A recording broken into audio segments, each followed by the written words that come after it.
What is agroterrorism? Hey race, why the smuggled fungus in FBI's case has raised alarms. The recent arrest of 2 Chinese nationals for allegedly smuggling a dangerous fungus into the United States has put the spotlight on a growing but often under-discussed threat, agroterrorism. The FBI has called it a serious national security threat, warning that biological agents targeting food supplies could cripple economies and endanger millions.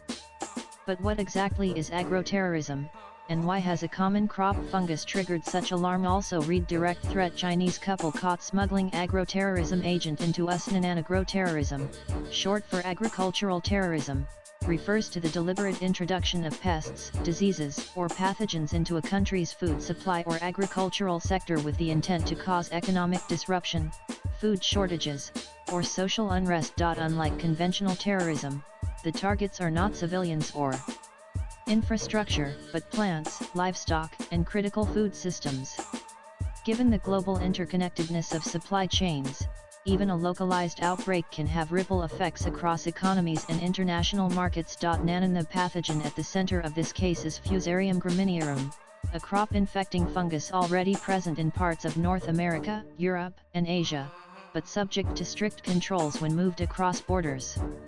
Introducing it into new regions, or into research environments without authorization, risks triggering outbreaks in vulnerable crop systems that may lack resistance to more aggressive or unfamiliar strains, leading to highly destructive consequences. What does it do? It causes Fusarium head blight, also called scab, a serious disease that primarily affects cereal crops such as wheat, barley, oats, and corn.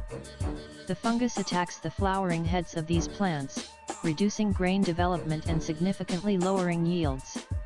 But the damage doesn't stop there. Infected grains are often contaminated with toxic compounds called mycotoxins, particularly deoxynivalenol, also known as vomitoxin.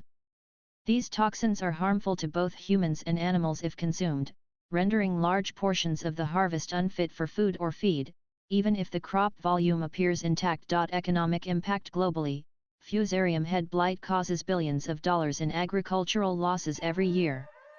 In the United States alone, outbreaks have cost wheat and barley farmers an estimated $3 billion to $4 billion in losses since the 1990s. In severe outbreak years, such as 1993 and 1998, affected regions saw yield losses of up to 50% or in some wheat-growing areas. Beyond direct yield loss, the presence of mycotoxins often forces entire harvests to be discarded or heavily processed to remove contaminated grain, further compounding economic damage for farmers, exporters, and food processors. The fact that a fungus is involved naturally draws comparisons to The Last of Us, the popular series where a mutated fungus wipes out most of humanity. But while both involve fungi, the similarity largely ends there. The pathogen smuggled into the US, Fusarium graminearum, targets crops, not humans. Its primary threat is economic and agricultural, not epidemiological. It infects wheat, barley, and corn, destroying harvests and contaminating grain supplies with toxins harmful if consumed.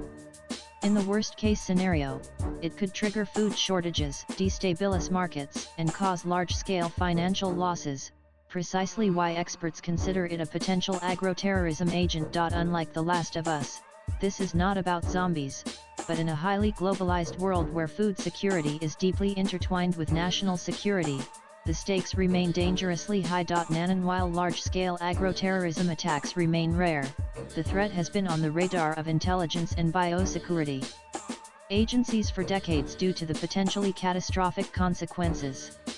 Agriculture remains a vulnerable sector, highly centralized, easily disrupted, and slow to recover once infected or contaminated. Some notable examples and concerns. What makes agroterrorism particularly insidious is the delayed nature of its impact.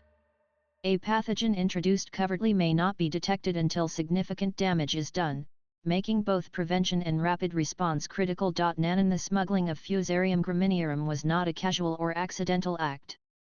According to the FBI, the accused individual brought the pathogen into the U.S. to conduct unsanctioned research at a Michigan lab.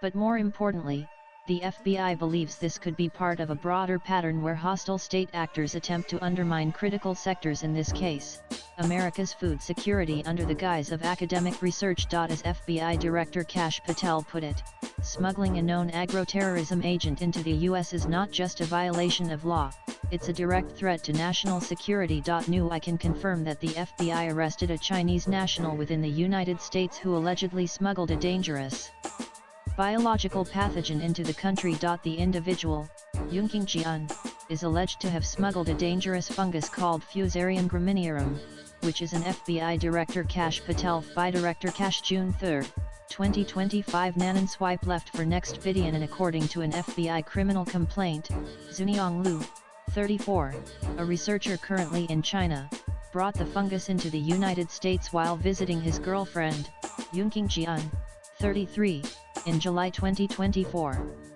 He admitted to smuggling in the fungus so he could conduct research on it at a University of Michigan laboratory where his girlfriend worked. According to the complaint. Both individuals have been charged with conspiracy, smuggling goods into the United States, false statements, and visa fraud. Latest blogs.